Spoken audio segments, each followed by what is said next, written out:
वार हो। अब नरमी देखें, पूरी ताकत से सुभान अल्लाह सब बोल दो तो मैं एक अनोखी बात सुनाऊं। सुभान अल्लाह।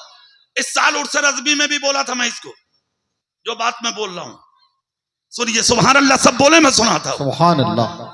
बात क्या है वो? ये तो थी शान, कोई नबी के इश्क पर उंगली उठाए तब। और नरमी कैसी? आला हजरत बैठे हैं घर में, छोटा सा बच्चा बमुश्किल 8 साल का, फटा हुआ कुर्ता पहने हुए आला हजरत की चौखट पे आया, खड़ा रहा। खादिम ने पूछा बेटा क्या बात? कहा मौलाना से मिलना है। जोर से, यही रुक के एक बात कह दूं, है कोई अब ऐसा जो 8 साल के बच्चे को मुंह लगा ले? है कोई? और फिर आज का पीर मुंह लगा ले बच्चे को? बड़ों बड़ों को मुंह नहीं लगाया जा रहा, वो और हैं जिनको मुंह लगाया जा रहा। मगर वो शान आला हजरत की थी। आला हजरत अजीमुल बरकत अपनी मसनद से उठे, बच्चे के करीब आए, सर पे हाथ रखकर कहा बेटा कैसे आना हुआ? कहा कैसे? क्या मतलब दुनिया आती है हम नहीं आ सकते? आला हजरत बोले बेटा क्यों नहीं? मुस्कुराए, कहा बेटा क्यों नहीं, मगर आए कैसे बोलो ना। कहा मैं इसलिए आया हूं, मेरा जी चाहता आप मेरे घर में आए, मेरी दावत कबूल फरमा लें। इतना जब कहा तो आला हजरत बोले ठीक है आ जाएंगे, मगर ये बताओ खिलाओगे क्या? खिलाओगे क्या? इतना जब कहा तो कुर्ते का दामन बच्चे ने नीचे किया, देखा आला हजरत ने तो बच्चे के कुर्ते के दामन में सूखे सूखे चने पड़े हुए थे। कहा कि मैं इनकी रोटी बनवा के आपको खिलाऊंगा, आइए ना मेरे घर पे। आला हजरत बोले तारीख बोलो कब आ जाए? कहा दुनिया को तारीख आप देते हैं और आप मुझसे कह रहे हैं कि तारीख दो, आप दो कब आना? आला हजरत बोले वो दुनिया है, उसकी बात छोड़ो, बात तुमसे है, तुम बोलो कब आ जाएं। बच्चा बोला तो फिर कल आ जाइए। जोर से बोलो ना भाई सुभान अल्लाह। क्या बोले? कल आ जाइए। आला हजरत बोले टाइम बताइए।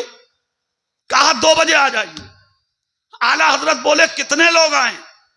कहा और कोई नहीं, सिर्फ साथ में एक आदमी को लाइए। सुभान अल्लाह। जोर से। आला हजरत बोले जाओ इंतजाम करो और जाके चना पिसवाओ, हम आ रहे हैं।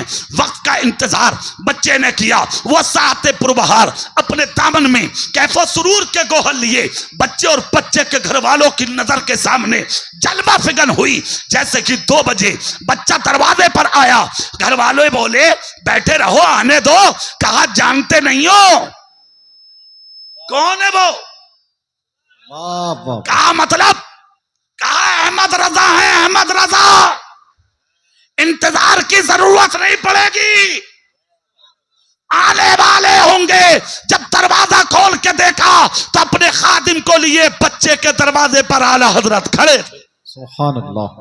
बच्चा बोला रुकिए, अंदर गया, जाकर कहा देखो मैंने कहा था ना, आ गए।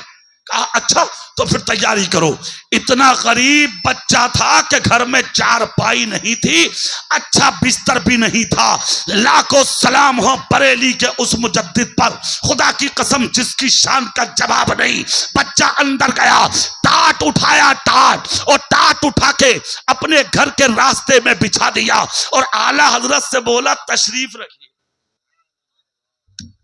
क्या कहा? सुभान अल्लाह। तशरीफ रखिए।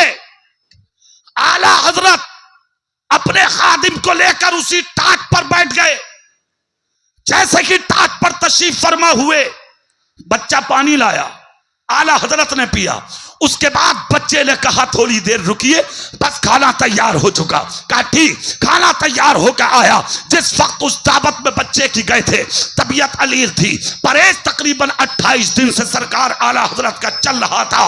मगर उसके बावजूद जब चने की रोटी यानी के सामने आई, आला हजरत ने उस रोटी को इतना खाया, एक रोटी खा ली, दूसरी रोटी खा ली, तीसरी रोटी की आधी खा चुके। तब खादिम ने कहा हुजूर रुकिए, आप परहेज में हैं, हुजूर रुकिए, तकलीफ हो जाएगी।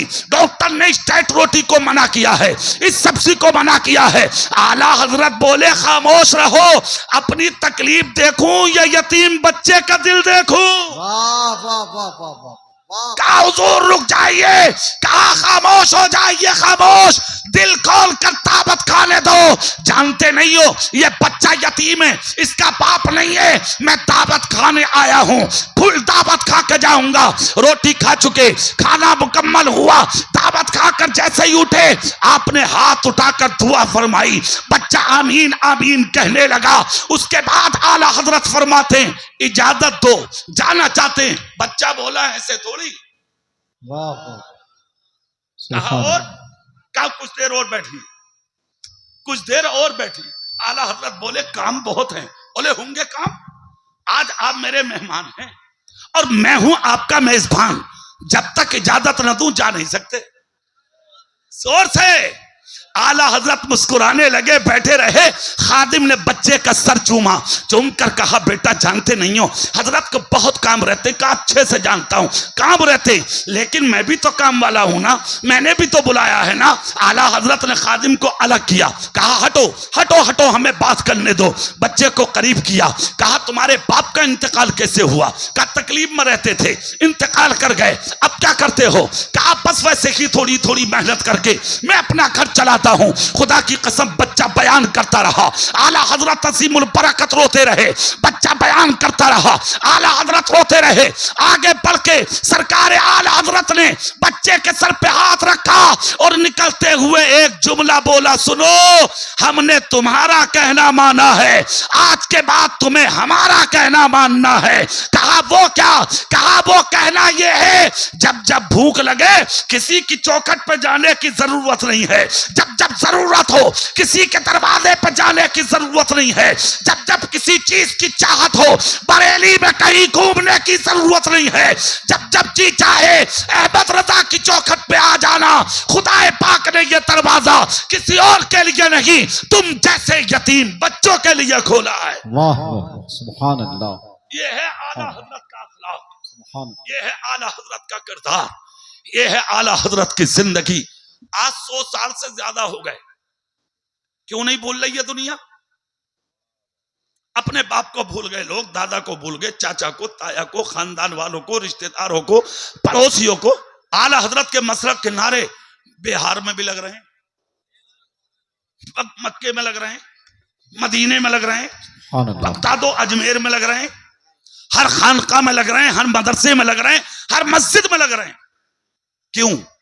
जो सच्चा होता है अल्लाह उसको भूलने नहीं देता, उसकी मोहब्बत को दिलों में कंधा कर देता है। अल्लाह रब्बुल इज्जत ने इमाम आला हजरत की मोहब्बत को दो लोगों के दिलों में कंधा कर दिया है, नक्श कर दिया है। दुनिया लाख कोशिश करे मगर निकाल नहीं सकती। अरे आला हजरत तो बड़ी चीज, हुजूर ताजुश शरिया को न निकाल पाए लोग। अरे बोलो ना भाई, सुभान अल्लाह। लाख कोशिश की है लोगों ने, हजार हमले किए लोगों ने, हर चार जानिब से पीछा किया लोगों ने, ताजुश शरिया ने कभी जबान ना खोली, कभी नहीं। देखा ना पाकिस्तान के उस मौलवी के खिलाफ जब आपने फतवा लिखा था, जवाब पेश किया था, कलम पकड़े थे अपनों ने भी, पकड़ कर कहा था हुजूर रुक जाइए। जानते हैं आप तकरीबन 40% हिंदुस्तान का मुसलमान भी उसको फॉलो करता है। खानकाहों में और इन मदारिसों मसाजिद में आपके मुखालफत में कलम चलेंगे, हुजूर रोक लीजिए कलम। ताजुश शरिया ने क्या कहा? दुनिया एक तरफ हो जाए, हक बोलूंगा, हक बोलूंगा। कहा हुजूर सब एक तरफ जाएंगे मुखालफत में। ताजुश शरिया बोले होने दो, अकेला तो रहूंगा मगर नबी का होकर रहूंगा। मैं वही लिखूंगा जो खुदा का हुक्म होगा, जो रसूल का हुक्म होगा, जो मेरे रसूल की शरीयत होगी, जो मेरे नबी का कानून होगा। खुदा की कसम फतवा लिखकर मंजर आम पर आया, लोग कानों पे हाथ रख गए, मुंह पे हाथ रख गए, दुनिया खामोश हो गई। अब क्या होगा? एक सफ में खड़े होने लगे लोग। मगर जिस दिन विसाल हुआ मेरे पीर का, खुदा की कसम दुनिया ने देखा, ऐसा लगा जैसे दुनिया सिमट कर बरेली के दामन में आ चुकी है। सबकी जबान पर एक ही जुमला था, ऐ लोगों अगर दुनिया में कामयाब होना है तो अख्तर रजा की तरह सच बोलना सीखो। जो सच्चा होगा जमाना उसी के पीछे। वाह